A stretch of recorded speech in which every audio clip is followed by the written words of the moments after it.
Hello students, in this video lecture we are going to study one of the important topic of computer network, that is domain name system, which is abbreviated as DNS. Now first see the introduction of DNS.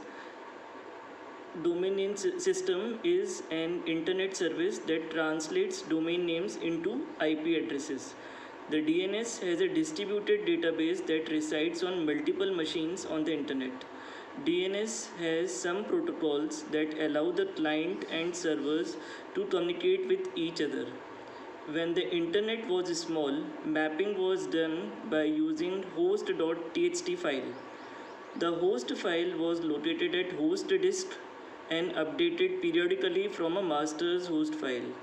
When any program or any user wanted to map domain name to an address, the host consulted the host file and found the mapping.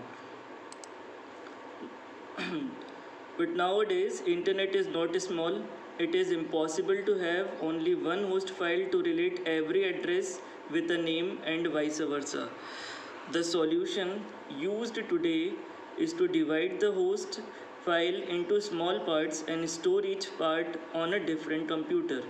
In this method, the host that needs mapping can call the closest computer holding the needed information. This method is used in domain name system, that is DNS. Now we will discuss the namespace. The names assigned to the machine must be carefully selected from a namespace with complete control over the binding between the names and IP addresses. There are two types of namespaces popularly known as flat namespaces and hierarchical namespaces. Flat namespaces. In flat namespace, a name is a sequence of characters without a structure. A name is in this space is assigned to an address. The names were convenient and short.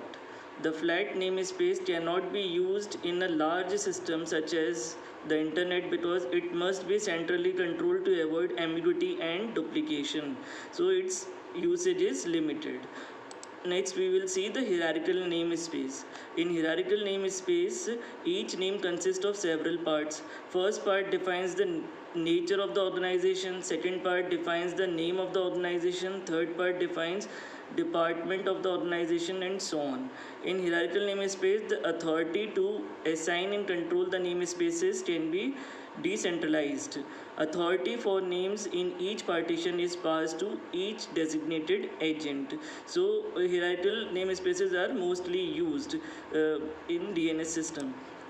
Like this, a root is there, then the root is connected to some other networks like ASPA network, EDU, which is ORG networks, then COM network. We will discuss this in next slides. What is EDU, what is ORG, what is COM, what is ASPA. Now DNS in the internet. DNS is a protocol that can be used in different platforms. Domain name space is divided into different sections in the internet, like generic domain, country domain, and inverse domain. Like this, the root has been divided into inverse domain, generic domain, and country domain. Now let's discuss the generic domain. It defines the registered host according to their generic behavior. Each node in a tree defines the domain name, which is an index to the DNS database. It uses 3 character labels, and these labels describe the organization types.